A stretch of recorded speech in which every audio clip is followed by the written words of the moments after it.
I'm going to now go, Chuck, if we could get the camera on me.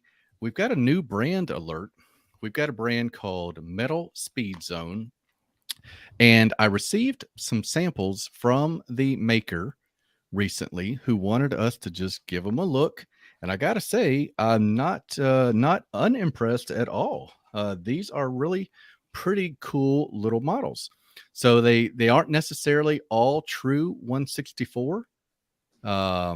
They kind of jump around in scale. They're mainly that size that we're talking about when we think about Hot Wheels and Matchbox, but you get a lot of front end detail. Look at the lights. You've got a license plate on here. This is a BMW M4, I believe. Yeah. No, I'm sorry, Z4. It's just some pretty cool stuff from a company called Metal Speed Zone. So keep an eye out for those. In fact, you'll probably see a lot of those on the internet wherever you're looking at Diecast as well. So as I have stumbled through the A block, Chuck, Mark, that is what I'm excited about. Let's hear from Mark ? Now. Marky Mark. Mm-hmm. And I guess we're the funky bunch. Bunches. Just Mark. Yeah. What's up, funkies? We got a couple upcoming diecast shows. One's more of a car show, but it does have diecast related things as well. But we've got the Weekend of Wheels next weekend in Santa Clara. And then we wait a couple more months. And 10/7 is JCCS in LA, one of the biggest classic Japanese car shows in existence. Really cool show. I'm not sure if I'll make it this year, but definitely going to be there next year. So look forward to that. If you're down in that area, I'm up in Washington, so I'm not super far away, but I'm not sure if I'll be able to make it. But it's a really cool show. It's got a lot of the cars that you collect as diecast. There, you'll see the real ones there. In fact, you'll see like the legitimate real ones that have been made into diecast cars. Most of all those cars are going to be there, including, I think, Peter Brock's going to be there. We've got, I think, Fireball Tim there. And we've got, I think Sung Kang will be there with his Z. There's going to be a lot of like cool cars, cool people there. So definitely worth checking out. And if you pick up too many cars or some cars that you don't know what to do with, then you can donate them to D-Dog Diecast Day of Giving, October 14th. So we're looking forward to that, and we are going to start tallying up some cars probably pretty soon. Get people excited about who's had the opportunity to give some cars away already. But our goal this year is 20,000 cars. I think that's very obtainable. And in the future, I would like to get up into the hundreds of thousands for cars donated, and maybe we can hit 1 million day. Why not? Anything's possible. Why not? Because why not? We got the best community to do it. I don't doubt it. There are 15 million Hot Wheels collectors in the world. Yep. So if everyone donates like one car, number. That's 15. That's 15 million cars. Billion cars, if my math is right. Yes, trillion cars. All right. All right. Well, cool. All I know. All righty. Well, I have a few fun things. First of all, if you follow Motor Trend at all, you know that they like to do these little roadkill exclusive cars. And this year they're doing Stubby Bob, which is a very cool Ford truck that's been dualied and shortened and covered in rust, as most of Freeburger's stuff is. Very cool looking setup, and you get the car for free when you sign up for the year of Motor Trend, which is a pretty tempting offer. It's a cool channel. Their user interface is a little to be desired at times. I think it's gotten a little better, but shout out to Justin Ellis for bringing this one to my attention. It's a very cool little car, and I think a unique casting. I haven't seen that one before. So at least the Ford front end looks different. The rest of it obviously is completely custom. Also found this little vendor recently, Wetwork Customs, which is just down the road from me in Sanford, Florida. They're doing 1/24th scale and 1/64th scale. I think they're doing a few other scales with laser cut kits. These things are kind of becoming more common, which is an awesome thing. This is a couple of their kits. They have a mechanics garage set, and that garage set actually includes, both of those include garage doors that are actually hinged and will open like regular garage doors on channels, which is super cool. Their prices range, $100 to $150 for a kit, but very well detailed, very responsive. When I've been talking to them about ordering stuff from them, I'll be doing a full unboxing review of one of their kits when it arrives to me. Another cool vendor that I found, courtesy of our guest who's about to come on, Mr. Derek at Honest Diecast, Greedy's Designs. I've been in touch with him, and he is sending me his new product. He is a very new vendor doing resin 3D prints, and this is his first product offering. It is a kit that will turn your lowly Hot Wheels Datsun 510 into a screaming gasser, as all 510s are meant to look. Yeah. So I was intrigued by it, and Derek seemed to dig it. So I'm giving him a shot, and he's going to be sending me some more of his stuff to look at coming up. And one other thing that we forgot to mention, David, if you want to talk a little bit more about this, we are having a Maisto build off. And David, you want to give us the deets on that? Sure. Yeah, absolutely. Guys, former guest of the show, Eddie Castro. He is head of the art department, the art director for Maisto. We met him at the Las Vegas Diecast SuperCon. Absolutely the coolest guy on the planet. Artist, car designer, car guy, diecast guy. He has volunteered to be our guest judge. So what we're going to do is this. This is going to be Maisto castings. It's got to be a Maisto product. I think any Maisto is going to work. Maybe we even go any size, guys. I don't know. This is how much we've thought about the details of this contest, but it is an evolving contest. We're going to get more details out a little bit later this week, I hope.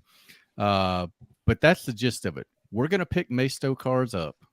We're going to show them some love. We're going to go to Walmart, wherever. We're going to get them. We're going to customize them. It's got to be Maisto. Eddie's going to help us judge them. You guys are going to send us pics of your customs, and we're going to have a Maisto build off. And I think it's cool. I don't think I've seen this anywhere else. So maybe we'll do this with other brands in the future, but had to start with Maisto. Eddie's such a cool guy. And he is also said that Maisto is going to be willing to put up some prizes for the winners. So start working on them. Start thinking about the ones. You'll be surprised when you go look at that box of Adventure Force at Walmart and look at all the different types of cars. You've got Lotuses, you've got Lamborghinis, you've got Porsches, you've got everything out there. They got all the licenses. They're really doing some good stuff over there, and we're going to showcase them. And I want you guys to make them look as good as you can. Let's put some real riders on them. I don't know, just go crazy. And like I said, we will have more details. We'll put out a post, and Mark and I will share them on our channels as well as Diecast Media Network here. But keep an eye out for that. That's going to be really soon. I want to get this thing. I want it happening pretty quickly. So. Yep. So watch this space for that coming up. And that's it for the news. If you've got any news you want to share, you can email diecastbreakdown@gmail.com. If you know of something coming up, an event, an update, a product, or a vendor that you think we should know about, please let us know, and we'll shout it out on a future episode of the show.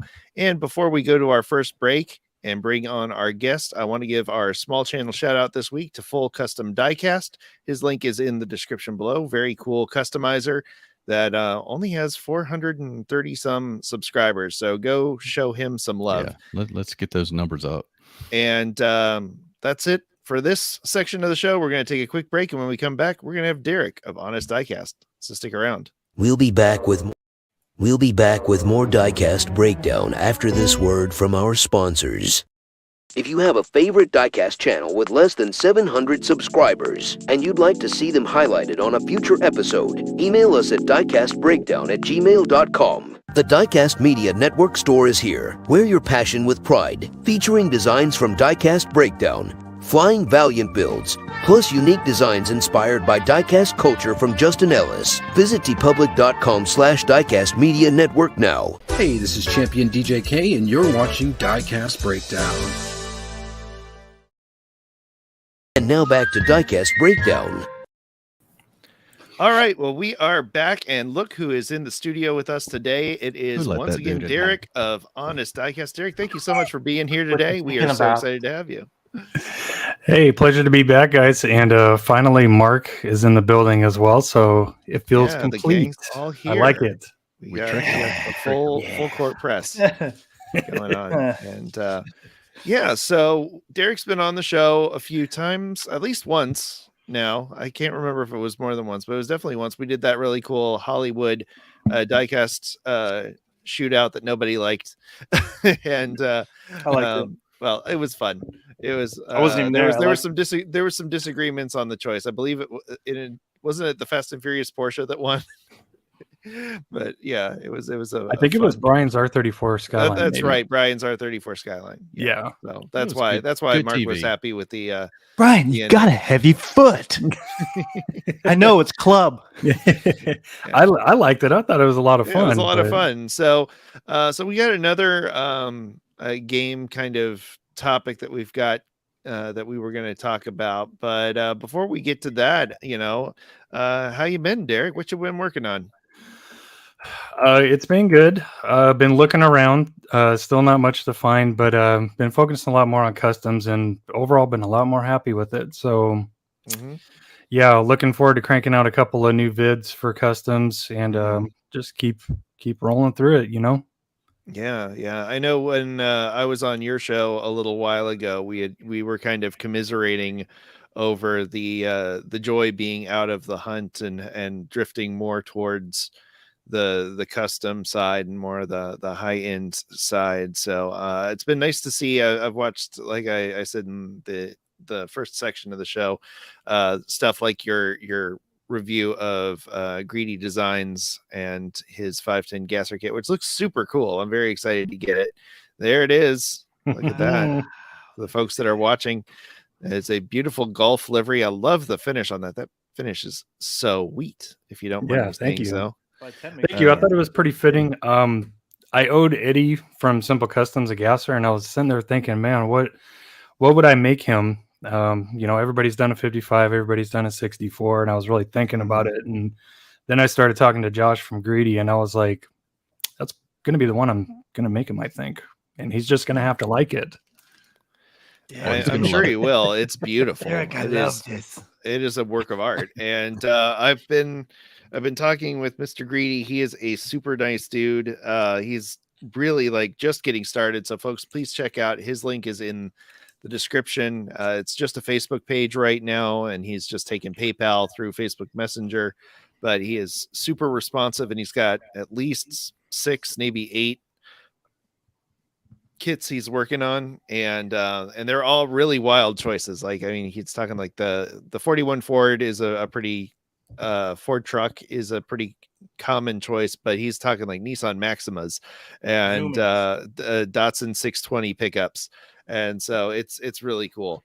But yeah, I appreciate you joining more the customizer fold here. It's a fun thing. It's really, I think, while it is also an exercise in frustration, it is a wonderful Zen part of the hobby to really kind of get in and get involved with the cars.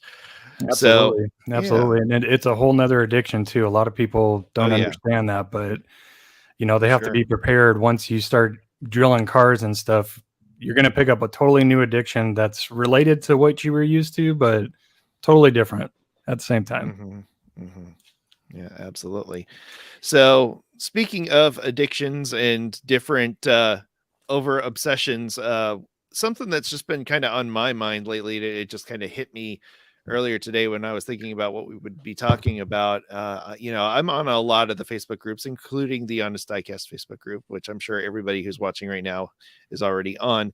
But you get these questions that come up over and over again, and these misconceptions that come up over and over again on the Facebook groups of people who are just getting started. And most of the time people are nice. They could certainly be nicer on some of the Facebook groups. But since we got Honest Diecast, let's flip things around and talk about the lies, the misconceptions, the things that people think about when they start collecting or start customizing that they think are true or aren't really true, or the stuff like the stuff that clouds our minds, the stuff that can hold us back. And let's dispel a few of those myths. So Absolutely. so I was going to start with, first of all, a lot of people think that eBay is kind of the go-to place to go to buy cars, especially if they're buying stuff that they can't find locally. And I think that's a very popular misconception. It is certainly one of the most popular places to buy a diecast, especially 164, but there are a lot of other places out there that might be better. And Mr. David Johns, I'm going to let you start with this one because I know you have bought from just about everybody. I have. I am cheap, guys, if nothing else. So I am constantly looking. A lot of times if you get on to an online marketplace and you've never been on there before, you can get a heck of a deal, sometimes even free for your first offer. But I'll put it out there. I'll just tell you guys where I've bought stuff, and then we can kind of go off of that. I have checked out AliExpress. I know there's a lot of buzz or scuttlebutt about that site. We've talked about Teemu in the past. That's a new one. A lot of people buy on Mercari. Derek is familiar with Whatnot, a new place where a lot of people are buying diecast. I haven't even bought anything there yet, so I'm curious to hear y'all's opinion on that. But those are some of the places that I've bought, and thankfully, I'll just tell you this straight up right now, I haven't been burned yet on any of the places I've gone. I know it's coming. We all know we're going to get burned eventually, but I haven't been burned. So if you worry about one place being just absolutely rampant with scammers, that may or may not be the case. So I'm curious to hear you guys and your thoughts on that as well. Derek, you want to go? Yeah, Chuck, you're absolutely right. I have pretty good experience with Whatnot. I think Whatnot is probably the purchasing future of diecast. I just think it's the most simple, easiest, convenient, not just for the buyer, but for the seller as well. Their policy as far as protection policies versus buying and selling is pretty top notch. Label print on demand. It's just easy. It's easy for everybody, and it's a live auction. You can actually see what you're bidding on, and if that's not what you get, then you can raise a stink and usually get it taken care of. Whatnot has a pretty good team of customer service representatives and stuff that take care of stuff like that. I just think that that's the most simple and easiest right now, but I definitely agree with David. AliExpress, Lord knows that we've heard, Don from Diecast do talk about that place for a long time, and he's sworn by it. So I think that's a great alternative as well, not just for cars, but for like cases too. I see a lot of really nice custom cases and dioramas and stuff on there. And then Teemu, obviously one of the newest players, and they mean business. I don't know about you guys, but every time I watch a YouTube video or something, I see a Teemu commercial. So definitely something to look out for Teemu. Derek, would you mind real quick just on Whatnot, if people haven't checked it out? You said it's an online auction. I mean, is that literally the only type of selling that people are doing? It is online streaming auction, or can you just kind of go through and pick out stuff like a store? Yeah, so they incorporated that a while ago. Pretty good amount of time after I hosted my last show myself, which was just a collection clear out during my move. But they have incorporated a store shopping experience, so you can look up your favorite seller on there and browse their store. Okay. So instead of the sellers having to upload a new store every single time they go live, which was a big pain in the butt, now they have a permanent one, and you can go through there and you can buy merchandise when they're not even streaming, which is pretty nice. And well, one thing to mention too is a lot of shops, a lot of diecast shops are on there. You're not just dealing with a whole bunch of Joe Schmoes on there. A lot of diecast shops go on there and sell. Everybody knows that Lamley is on there, who's gotten really big into the selling. People like Greg from JVK Toys is on there. He's one of my faves. I mean, not only does he carry really good premium diecast, that's a specialty. He does carry Hot Wheels and Matchbox, but premium 164, which would be right up your alley, David, and a lot of people switching to that. Definitely worth looking into for, if they want that kind of stuff. So, yeah, great information. Yeah. Mark, how about you? What are your takes on buying stuff? I know you're not exactly looking at buying a bunch of stuff right now, but your opinions on Chuck, buying online. I tend to stray towards dark alleys, white vans. Here we go. Russian guys. Yeah. Got the good diecast like Chinese Passats and stuff like that. Windowless vans as well. Windowless vans, stuff that you can just peek into. Not sure what's in there. We'll stop there. But we no, I haven't ever bought anything from AliExpress, whatnot. I think I started the process to like sign up, but I haven't finished the process because I was gonna get rid of some stuff for charity on there. So we'll give that a shot and see how that goes. I'm sure I can ask Derek about how that works and all that. I've been doing kind of a garage sale just out of my house for the last couple of weeks to raise money for Driven Dreams. So that's been going really well because it's just local collectors coming through, meeting a lot of cool people. Had some people come through today, and they are dropping cars off for the cause too. So it's really cool thing just to meet people, give them good deals. Pretty much I'm selling most stuff just what I paid for it. So, with tax and everything. So, and not even, counting the gas and all the time that goes into finding these cars, as we all know, which adds up really quick. So eBay's been pretty decent. You're going to get ripped off for the most part for basic type cars that, cars that are already out right now. You're going to pay too much for those. Sometimes I've found some really awesome gems. I mean, for example, I think I found one of these on eBay with the V.I.P.N down here. Something like this should go for $400. I think I picked it up for about $35 on eBay. Yeah. So, I mean, because of the rarity factor, you can't find these anymore. I've actually never seen them in my life. I knew they existed, but I've never seen one. So, and then I got another one that was on Mercari, and I also picked this one up. It's a different, it's a mirrored screen. It's just over here. This is it's got a different car. I mean, they're two different packs, but you can find some really cool stuff. But for the most part, to build a collection on eBay or Mercari, you're going to pay way too much money.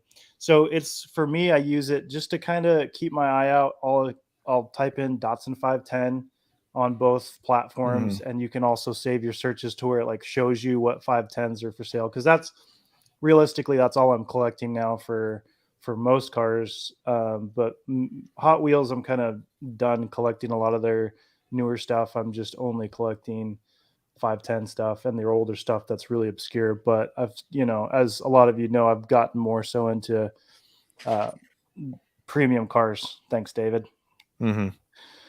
So, thanks, and David. you're responsible for my addiction too. So yeah, and he's ruining so many lives as we speak. I got a guy today into some premium cars, and he's ruined. I was like, good luck out there, and walking away with some premium cars. So but in theory, to each their own. A lot of people like the cheaper cars, but when you start to count how many you acquire, hundreds, thousands of them, you're not saving any money when you can buy something beautiful. I mean, I'm talking top of the line, most beautiful premium cars you could possibly hope for, like this Chinese Passat right here. Look at given that. to me by Say it my again. Say it again. Chinese Passat. Yeah. So you start picking up some of these bad boys. Oh, wow. Yeah. Yeah. Yeah, that right there. And That you know, you Porsche. can, those are good display pieces. You can actually put them up on the wall instead of putting them in a bin and not looking at them for 2 years. You know, pulling them out occasionally and blowing the dust off of them. You hold it up to your ear, you can hear the ocean.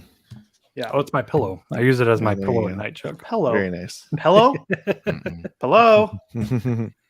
So yeah, it's cool to get into the premium stuff, and of course you can find some decent deals on eBay and Mercari for the premium stuff. But you know, the things you have to be aware of, if you buy something like one of these Kaido House cars, there's a good chance somebody already got in here and looked at it or took a really good look at it, maybe resealed it or something. So I would be leery of buying these kind of cars on eBay and Mercari unless it's like a really reputable seller and they have like a really, I always look at scores.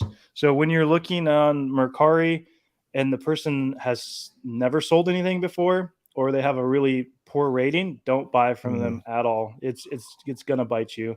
And same with eBay. If they have like a 95% feedback, they should have in the upper 90s, 98, 99 if they're selling properly and shipping things properly. So stay away from the sellers that have poor ratings because it'll get you.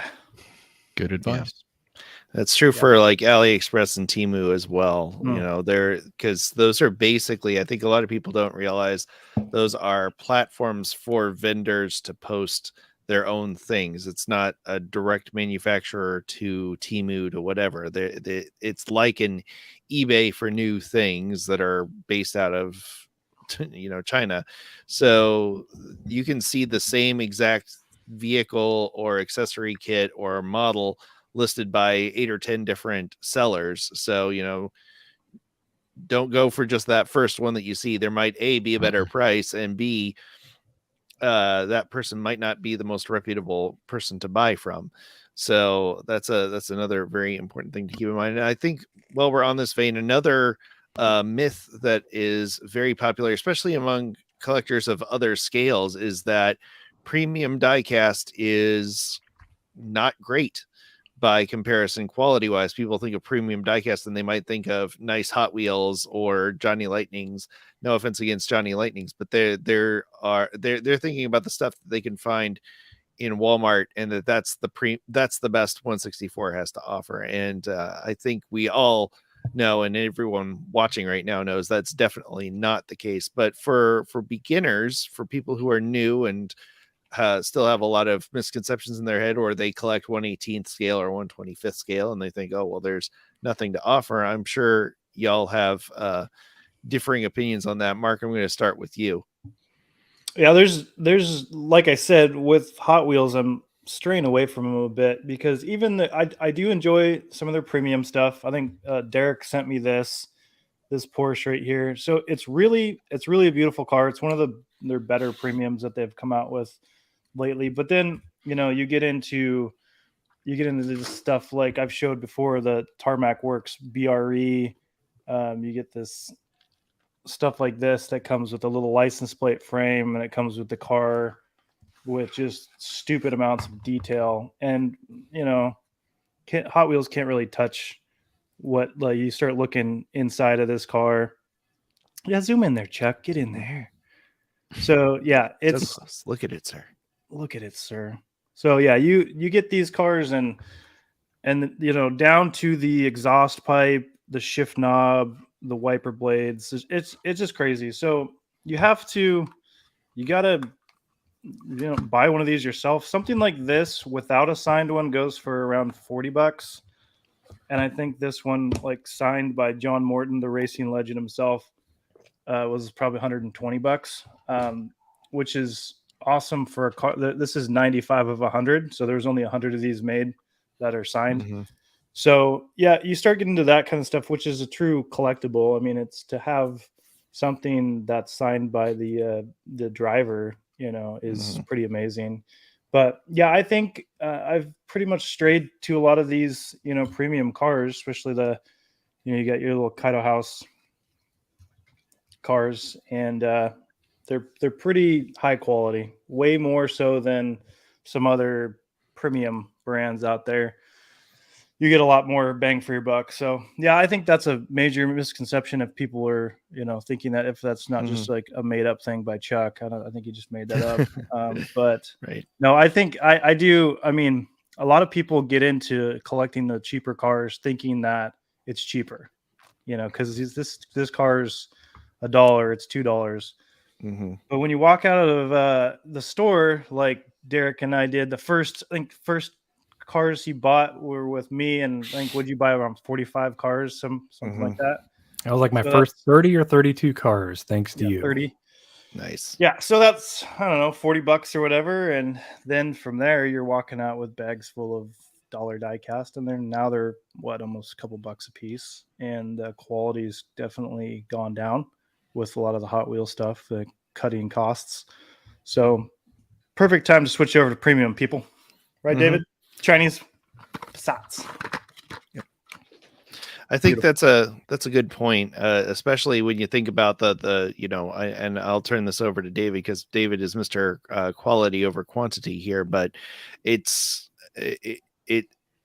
can be so easy to just buy a $1 car here or a $5 car there or whatever, and it piles up and you end up with a bunch of cars that you kind of sort of like, and they're all just sitting in bins as opposed to resting under your head at night on your bed.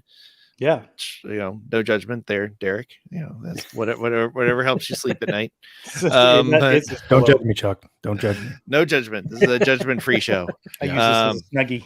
But David, you've mentioned this before, and maybe we'll mention it again. But you actually kind of rethought your entire collection not too long ago and went for this more quality over quantity model.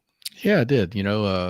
How many of us have jammers full of 18 different variations of that Avant wagon from Audi, from Hot Wheels, and they all look amazing. But to me, I wasn't getting anything out of it by sitting there looking at a jammer in a closet that had all those. So I didn't get them out and look at them. So I just chose, and this is me, my personal decision was to buy stuff that number one, I was going to open, I was going to put it on a shelf, and I was going to look at it. I was going to enjoy it. I was going to feel it in my hand. That's just what works for me. But going back to the original question, the myth of these premiums not really being that much better in quality, they are. They're, I think the premium market really kind of started or became more mainline with some of the Kyosho models that came out 25 years ago. And those collectors over there, man, they insist on absolute replicas in their miniatures. It's not just diecast cars, it's a lot of stuff over there. Look at that. I mean, it's a different level, and it is from collectors demanding a higher quality than what we are accustomed to here in the States. So I could talk about it for an hour, Chuck, but we're not going to do that. Yep. I believe you. All right, Derek, your thoughts? Well, I got to agree with David. The premium 164 definitely has the quality. For $20, $25 investment into Tarmac or a Kaido. For those of you that haven't done it, try it, and then hold it up to a similar Hot Wheels model and tell me that that's not quality. Because that's it. I saw the comment. I can't remember who it was by about domestics. So one thing we have to remember is that a lot of these companies are starting to get really big. Tarmac is obviously getting much more recognized. So is Mini GT. So when they come out with their initial releases, they're going to go for what grabs the market so that they can immediately become more successful and more relevant on the market. But if you look at Mini GT, look at their catalog. They're starting to come out with a lot of Mustangs. They're starting to come out with a lot of Ford GTs, stuff of that nature. Maybe not old school classic domestic muscle that people are desiring right now, but it'll happen. And one thing you can do is you can ask Chuck, David, or Mark. You know, these companies listen. So if you have recommendations, definitely write them and definitely make it known what you would like to see.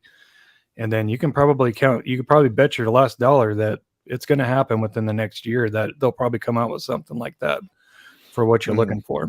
But the reason why you see so many JDM, so much JDM stuff, so many, a lot of European stuff, those seem to be like the two larger markets right now at the moment, is just because they're trying to make a name for themselves and become relevant, which they have certainly done.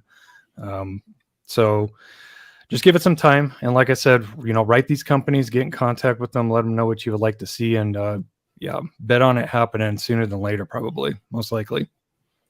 And, that's how Mini GT, I mean, they rolled out a Lincoln Capri this past year, and it was directly related to what Derek's talking about. Yeah, I saw somebody earlier was saying they were looking for a Lincoln Zephyr. So right Tarmac Works, right Mini GT, go on their Instagrams. All these companies, when we've had them on and asked them, how do we get your attention? And they're like, Instagram is usually the best way to get a hold of them, or they'll have a contact us form on the site. But the guys who are doing the work are usually on Instagram as well. But yeah, I agree. That is a misconception that is changing, that it is all JDM stuff and Chinese Passats, but it is not all Chinese Passats. It is there is the Kaido House Silverado is coming out. There's really cool. Other more domestic stuff in the works. Tarmac Works did their Dodge van that I really liked.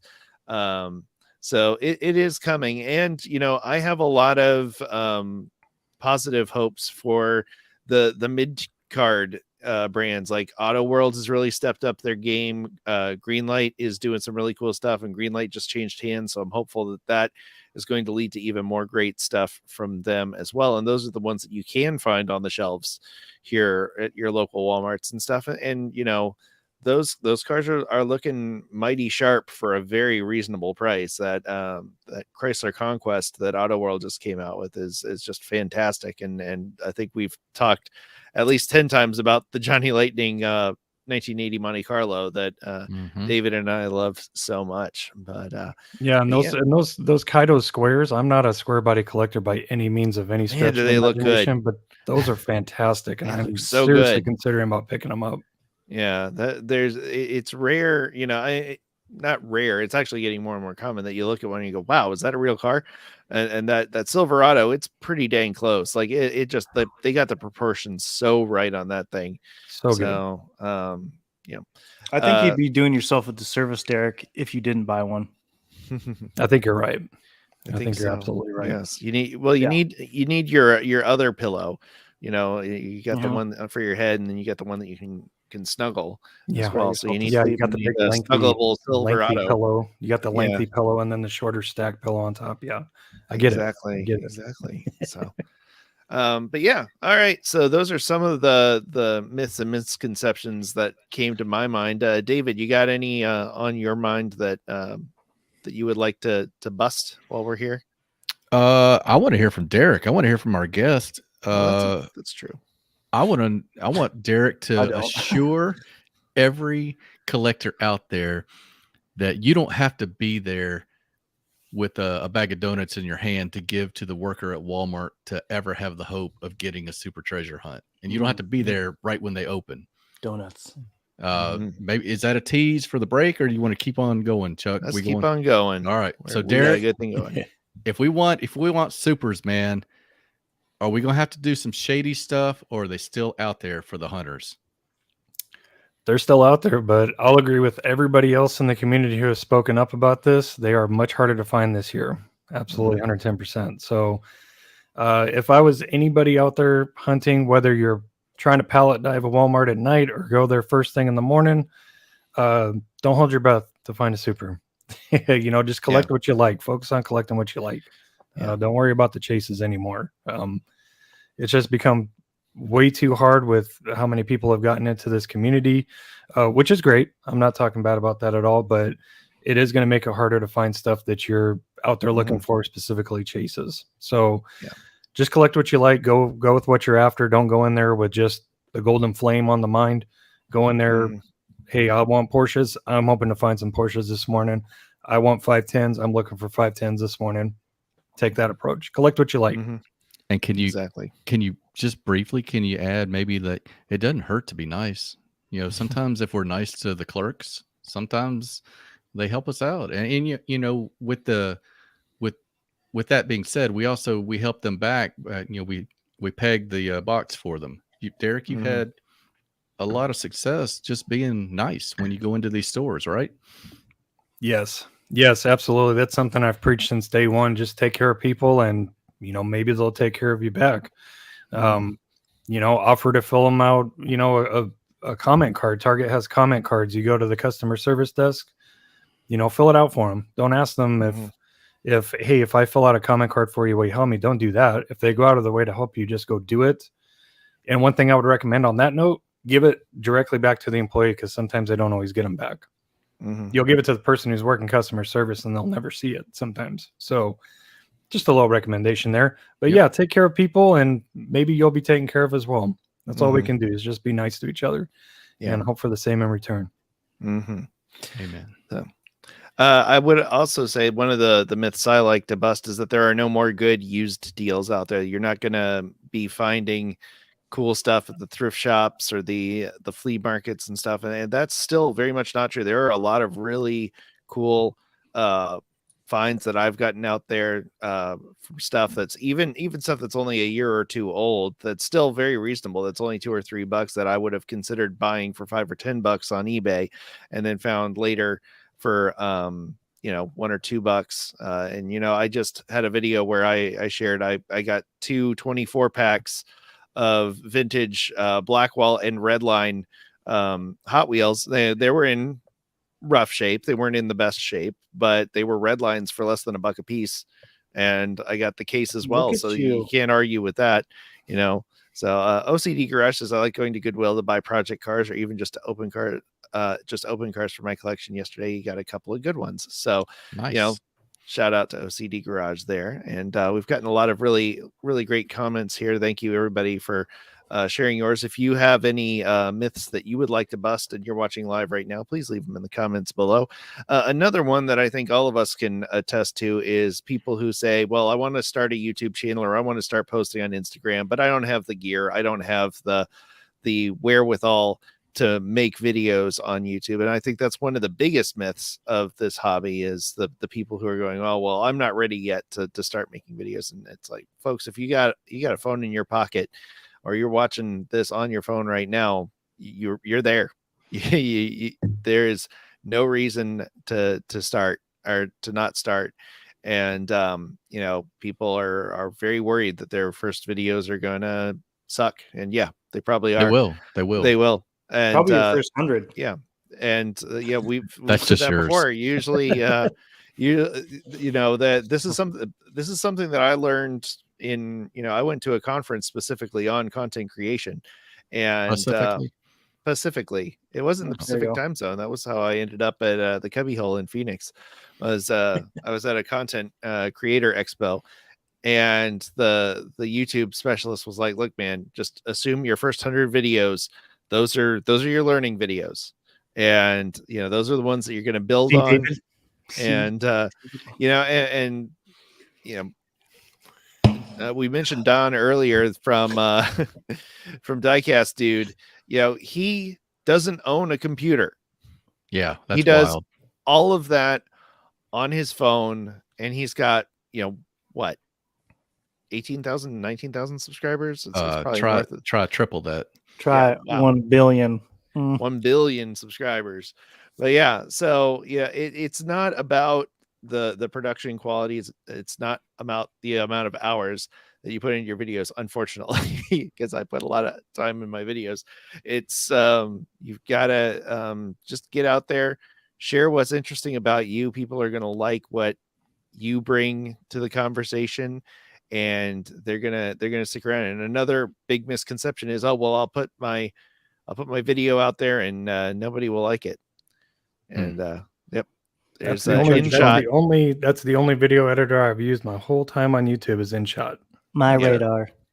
So Yeah, my radar. my radar. You know, Yeah, you got to make InShot sure the and weather's then- right when you're going to. That's another important myth too. That's Make sure the Derek, weather's weather good when guy. you go out there, because if you get struck by lightning while you're trying to find a super treasure hunt, you're going to have a bad High time. five. Yeah. So get that focus back. So yeah, that's another great thing too, is that we live in a time where you don't have to have a fancy computer or fancy editing software to put out a good thing. You know, we're using a platform right now, StreamYard, that is essentially free, the basic package. And so you can learn that. There's lots of tutorials out there. There's lots of opportunities. Yogi, the diecast customizer, still shoots his stuff on a phone. JDP. And you know, he has an editor now, but for a long time he was just editing his stuff on his phone, and he just, you know, kept doing it and kept doing good work. And it pays off. It takes time. You know, it's taken us, you know, 3 years to get here from when I started this channel. But you know, if you're persistent and you put out interesting stuff and you engage with the community, you'll get rewarded for it.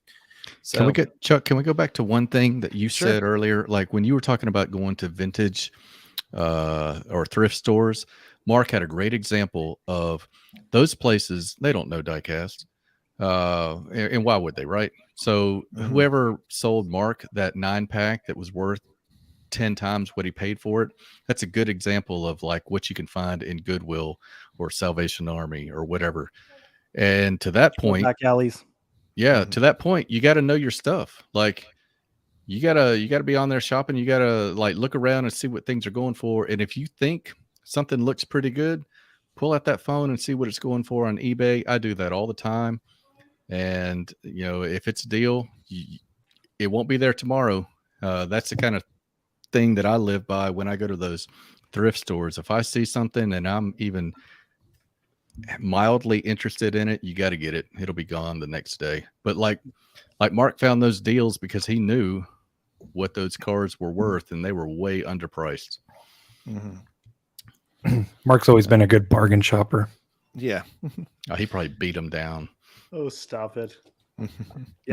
Yeah, there's two different kinds of folks out there when it comes to these. There's the ones who don't know what they have, and there's the ones that run to eBay and find the most expensive version of that car and think that theirs is worth that much. I was at a architectural salvage place that just happened to have some diecast scattered around on a table with no price on them, and I was like, what are these? What do you want for these? They were older black walls. One of them was a Captain America RV from Hot Wheels, and but you could barely tell, like the paint was barely on it. It had plastic broke off of it, and the guy's like, well, let me look these up. And I was like, oh no, I'm not going to buy any of these. I'm out. Yeah. So he comes back with, well, one of these is on eBay for $250. This Captain America one's very rare. And I was like, no, it's not. Really. No, it's not. But thanks for looking those up for you. You should probably put price tags on those if you think you can get $250 for them. Listen, if they're not priced, they're free, sir. Exactly. That's why I took them. All of us dads here know if it doesn't have a price on it, it is free. And I was going to say, or you could just, move the decimal point over 2, and there you go. $2.50. Yeah. Free 99. Free 50. Exactly. Free 50. Yeah. And Martina says, has anyone tried the auctions on HiBid, ProxyBid? They be having old stuff and newer stuff at times. I have not used either of those. Yeah. Thanks for the good looking out, M. Martinez. Appreciate that. So take a look at it. I know somebody asked earlier if there were any domestic companies that were up and coming in the world of diecast, and I can't really think of any offhand. Greenlight and Auto World, or the Round 2 guys and Greenlight are kind of where it's at right now for non Hot Wheels or diecast or Matchbox premiums. I don't know who makes Pop Race and Street Weapon, but that's two really upcoming brands that are getting more popular. I don't know where they're from though. So there is one brand on our side of the globe, but they are in South America. BR Classics is doing 70s British cars, and they're awesome. They're like Tomica limited vintage quality, but they're making them in Brazil. So Shout out to Brazil. Brazil for making diecast. Nice. Very cool. All righty. Well, let's see. Another one that I had on my list of things is that customizing is hard and requires a lot of tools. And there's a big myth that I want to bust out there that wheel swaps are not customs and that you have to actually do work to the body for it to be a custom. And don't listen to those people. You know, as somebody who does relatively advanced customs, I don't care if somebody does a wheel swap and says it's a custom. That's great. They did something. That's more than 99% of collectors do with their cars. You know, It's true. Don't be a negative Nancy when it comes to don't be a gatekeeper when it comes to customs. You know, let people show off their work and encourage them to keep going. You know, we all started somewhere, and you know, Yogi didn't start out with 3 million followers and you know, the most advanced technical builds that most of us have ever seen. You know, he had to start with a drill and a dream, and you know, that's where a lot of us start. So you don't even have to, you know, drill and a dream. A drill and a dream.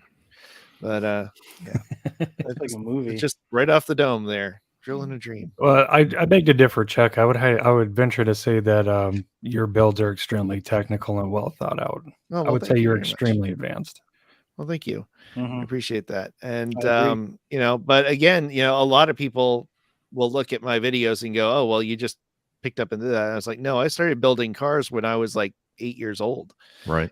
And those cars until I was probably 15 or 16 were not good at all. And then when I started doing weathered cars at 15, they were better, but they're still not good. I actually still have my first weathered 124 scale build, and I'm gonna share it one day just to be like, look, this is what I started with, and it is not great. I tried, and you know, from a distance, it looks kind of cool. It's a 49 Ford that's kind of an olive drab green that I just got the rattle can army green off the shelf at Walmart, and I painted the car brown, and then I sanded it off, and I sanded off the green till the brown showed through, and it's scratchy and it's not great, but you know, I tried and I did it. And you know, I wish I had gotten out there sooner and started sharing my stuff, because I think that really has been one of the things that's challenged me to get better, is going, okay, people are actually going to see this, you know. And it's just something that you got to be willing to do and willing to put yourself out there. And that's the biggest myth, I think, is people thinking that I'm going to get made fun of if I share my work and it's not great. And that's not there might be one or two people that do that. And I think the worst thing that anyone said about one of my builds so far was, you need to get a manicure. And they're right. My hands peel. But yeah, even intro builders, I've seen the Facebook groups be incredibly supportive, and really, I'm like, guys, if people don't like your builds, they're just going to move on. They'll say, this is not for me, and move on. They're not going to take the time to insult you, which sounds harsh, but it's true. They're not going to. Most people, if they don't like what you're doing, they'll move on. And by the time you've gotten to where you're doing something interesting to them, then they'll start engaging. And, you know, so when you're just getting started, it's okay. Put it out there, you know, make that jump, because until you start doing that, you're not going to start getting better. And, you know, if you wait until you're good enough to be on, then you're never going to be on, because there's always going to be some excuse. There's always going to be some, oh, well, I didn't do this right, or I want to make this better. And, you know, you just put that build out there, put that video out there, and the next one, you make it 1% better. And, you know, you keep doing that, and you do that for 100 videos, and holy cow, will you be amazed at the difference that makes. So, but yeah, that's some of the myths that I had written down. Are there any that I'm missing? Any that you guys would like to bring up while we're winding down here? Yeah, probably one that comes to mind for me is people that think that the diecast community, everyone's out for themselves, you know. So it's like when you go hunting, you see another person, you can choose to be nice to them and like strike up conversation and be their friends, as opposed to be like trying to, you know, have it be a competition who's going to get these cool cars first or grab them and stuff like that. Because there's a lot of like awesome people out there in your community. You just need to kind of meet some people, and they can look out for you, and they can find the cars you're looking for, and you can help find the cars they're looking for. So it's a large community, and it's worldwide.